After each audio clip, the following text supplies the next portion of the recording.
My name is Gavin Evans, and this is my review of Ratchet and Clank Rift Apart. And I've been playing so many of these games on the PlayStation 3, so the fact that this is a PlayStation 5 exclusive, you can just see and feel the difference instantly. Like, it is just a huge step up in every way, and the graphics are legitimately amazing. They fully embrace the cartoonish look of it in moments, but it's still so detailed and rich and just very impressive work. And there's so many things they're doing here to switch up the formula. The fact that this Dimensionator is malfunctioning and you're going to all these different dimensions throughout and you're teleporting here and there just time and time again. It's just a really fun angle to this game, and it just allows it to stand out. Like, in the beginning, when you're just going through all these different locations, all these different vistas, it is just phenomenal, and I absolutely adore it. I love how you can jump and go through a portal to teleport in a way, and they just really did a great job here. And I also love how big this game feels in moments. There was this one section where you're getting attacked by this giant robot and you're just grinding on the rails, and it just feels like the climax of a big action movie, and I loved it. You also got this great section where you're trying to get into this underground base and you're alternating between dimensions, and that's just a really fun puzzle dynamic. But then there was like this monster underneath, and I'm not going to say it's scary or anything, but it has a whole lot more atmosphere than you would think a game like this has. I mean, you're getting chased by this monster. It's actually pretty easy, but it's still really good. So I loved that section.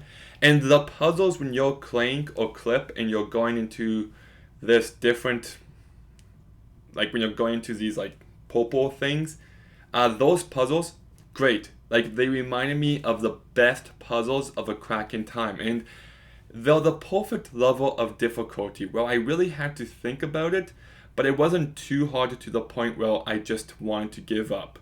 Just, they nailed that. And you got yourself, I think, a really strong story here. How Dr. Nefarious is, he trying to kill Ratchet and Clank, and they end up going to a dimension where Nefarious is actually, like, powerful, and he's the Emperor.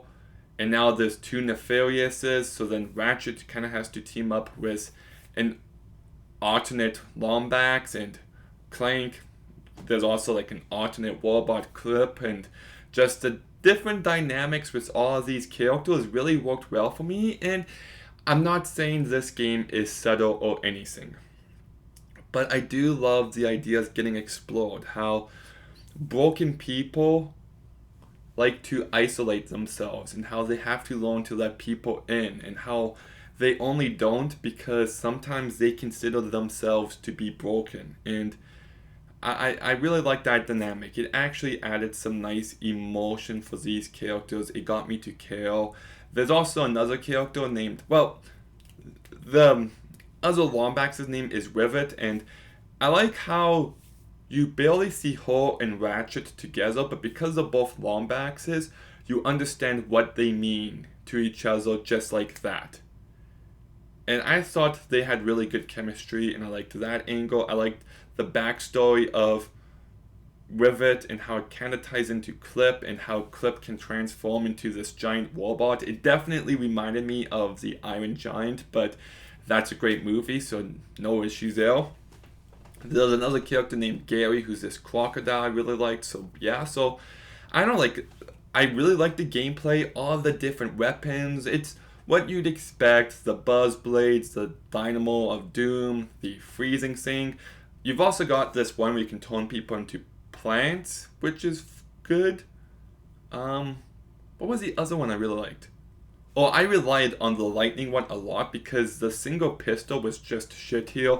I loved just exploring, like, you know, you've got the hover boots, so you can just go really fast, and then you can also like swing around and then be running on these walls, and it's just really fun. Like I just had lots of fun playing it.